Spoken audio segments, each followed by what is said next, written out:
So here we already disconnect this keyboard from Acer Aspire 5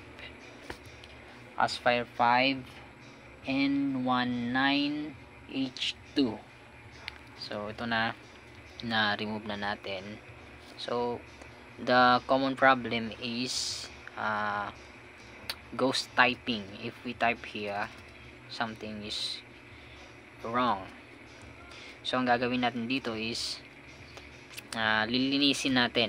So all we have to do in this type of problem is first thing first is to clean this plate, remove this case here, and clean this up. So let's start. So to remove this case here, all of this case, para alisin natin to, ganito yung gagawin natin. We're gonna do to push this button here. For example, going to remove the delete this one. We need to push this small angle here, just like this. I can't wait a minute. Let's see. Push it here.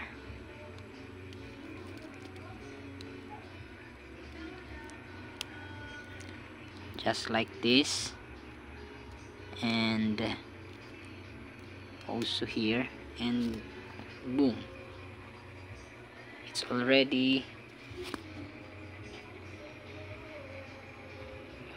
okay.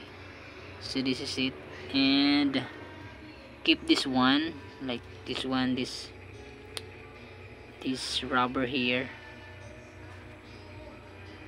Get this one here. I can't. Okay, maybe later. I get the rubber. Ayan, nakuha na natin yung rubber.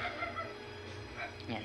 And okay, I'm gonna remove all of this case. Okay, alisin ko muna yung lahat ng case, tapos lilinisin natin yung plate.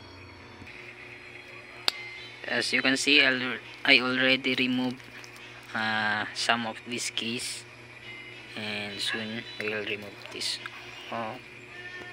We will remove like this. So ayan na remove na natin. We already removed all of these keys, and to clean this plate here, this cable, just like this, and clean this up. As you can see, there is dust in it, and we have to clean this. Okay, just like that. Wait, and just like this. Okay, I'm gonna use this makeup brush to remove this particulate matter here. Dust. We have to remove this thing here. Lilinisin natin siya ng maayos, to clean this properly, so we can fix it. Instead of buying one, all you have to do is to fix first. Try to clean this up, and voila, it's working. So let me finish this, just like that, and babalik na yung mga keys nyan, and that's all. Thank you. I hope you like our videos.